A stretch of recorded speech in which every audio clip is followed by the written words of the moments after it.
क्षत्रिय महासभा की महिला प्रकोष्ठ की बैठक आज रांची प्रेस क्लब में आयोजित किया गया और जिसमें महिलाओं की भागीदारी को लेकर चर्चा की गई। साथ ही साथ किस तरह से इस सभा के माध्यम से लोगों का कल्याण हो सकता है, लोगों का विकास में ये सभा भागीदारी कर सकता है और कैसे ये महिलाओं को आगे लाकर, चूंकि देश और पूरे झारखंड में महिलाओं की आबादी आधी है और उसके बावजूद भी जो महिलाओं का हश्र है उसको कैसे सुदृढ़ किया जाए, इस पर चर्चा की गई। मौके पर क्या कुछ कहा गया, आइए आपको सुनाते हैं। सबसे पहले मैं यहाँ आए पत्रकार बंधुओं का स्वागत करती हूँ और आपको धन्यवाद देती हूँ कि आप अपना बहुमूल्य समय निकालकर यहाँ पर आए। थोड़ी देरी जरूर हुई पर आप सभी संयम रखें, इसके लिए बहुत बहुत धन्यवाद।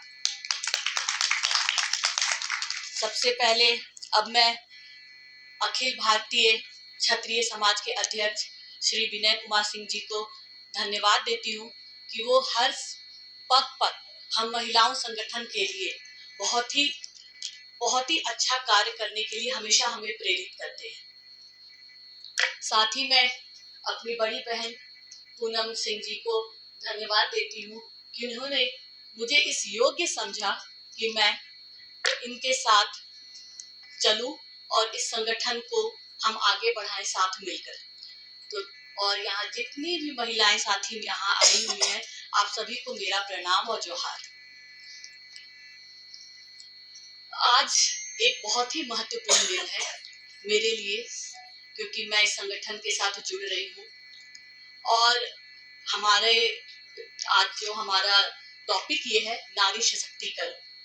मेरे हिसाब से नारी सशक्त कब होगी? जब हम अपने घर से बिना खौफ हुए निकले, अपने कार्य क्षेत्र में काम करें बिना किसी के रोक टोक के, जब हम यात्रा बिना भयभीत हुए यात्रा कर सके। अभी हाल ही में आप लोगों ने पढ़ा होगा तमिलनाडु में एक महिला के साथ, गर्भवती महिला के साथ क्या हुआ। वो बताने लायक नहीं है कि कितनी घिनौनी हरकत हुई और महिला की जान तक गई। तो हम नारी को तभी सशक्त होंगे जब हम खुलकर अपनी बातों को रखें।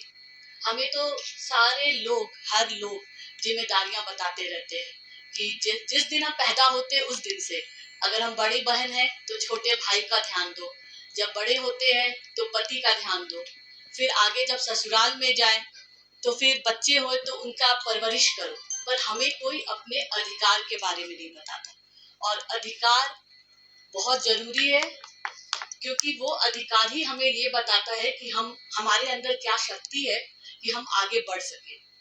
और मुझे लगता है नारी को सशक्त करने के लिए पहला कदम होगा शिक्षा। जब तक हम शिक्षित नहीं होंगे हम कुछ भी नहीं कर सकते। अगर मुझे आपसे ही बात करना है तो मेरे पास शब्द होने चाहिए कि मैं अपने, चाहे मेरी प्रॉब्लम्स हो, मेरी व्यथा हो, कुछ भी हो, मैं आपको व्यक्त कर सकूं। तो नारी को शिक्षित होना बहुत ही अनिवार्य है, बहुत ही अनिवार्य है। अगर नारी शिक्षित रहेगी तभी उनमें बल रहेगा, तभी वो शक्तिशाली बनेगी, तभी हम आप लोगों से अपने जो भी हमारे अंदर जो भी प्रॉब्लम्स हमारी चल रही है हम आपसे डिस्कस कर सकते हैं या बता सकते हैं, या घर हो या परिवार हो। तो नारी को सशक्त करने का मतलब है पूरे समाज को सशक्त करना। महिलाएं सिर्फ ये नहीं है कि ये सिर्फ महिलाएं के लिए ही है। नारी सशक्त मतलब पूरा सब देश, समाज सब सशक्त होंगे। अगर हम कुछ एग्जाम्पल्स ले, अगर हम इतिहास में जाएं तो हमारे पास बहुत सारे रानी लक्ष्मीबाई हुई, सरोजिनी नायडू हुई, मदर टेरेसा हुई। हमके उनसे प्रेरणा लेनी चाहिए और हमें आगे बढ़ना चाहिए। और ये हम खुद अपने दिल से अपने अंदर से ला सकते हैं। तो मैं सब जितनी भी बहनें यहाँ पे बैठी हुई हैं, हम सब पढ़ते हैं कि ये इस देश की आधी आबादी महिला है और महिला तभी सशक्त होंगी जब महिला पढ़ी लिखी रहे। तो हमें अब शिक्षा पे बहुत महत्वपूर्ण ध्यान देना होगा और हमें हर वर्ग के लोगों को भी लेके चलना है। हम क्षत्रिय समाज से हैं तो इसका ये मतलब नहीं है कि हम सिर्फ क्षत्रिय समाज को लेकर चले। हमें हर वर्ग, चाहे वो छोटे हो, चाहे वो युवा हो, बेरोजगार हो, बच्चे हो, जो भी हमारे पास आए अपने प्रॉब्लम्स अपनी, उससे हमें सॉल्व करने की कोशिश करनी है और हमें आगे बढ़ना है। अंत में मैं अपने सारे भाई बहनों को यही बोलूंगी, अब देखिए यहाँ पे मेरे जितने भी पत्रकार बंधु हैं इसमें मुझे कोई महिला नहीं दिख रही है। तो यहाँ मैं ये भी बोल सकती हूँ कि मुझे हमें सम्मान मिले, हमारे साथ भेदभाव नहीं हो। आज अगर ये कोई पुरुष का ये होता अधिवेशन या कुछ भी एक प्रेस कॉन्फ्रेंस रहता तो पहले या दूसरे पन्ने पर बड़े से न्यूज में आता, पर सिर्फ क्योंकि ये महिलाओं का संगठन है तो हो सकता है 7वें 8वें पन्ने पर एक छोटा सा निकल जाए कि महिला संगठन ने, क्षत्रिय समाज ने ये कार्य किया और ये सब। हम चाहते हैं कि ये बदलाव आप लाएं, क्योंकि आपके कलम में बहुत बड़ी ताकत होती है। आपको लोग सुबह सुबह आपके सब पढ़ते हैं, सब जानते हैं, तो आप बदलाव इस क्षण से लाइए कि हम महिलाओं को भी समाज में उतना ही अधिकार मिले जितना एक पुरुष जाति को मिलती है, कोई भेदभाव नहीं।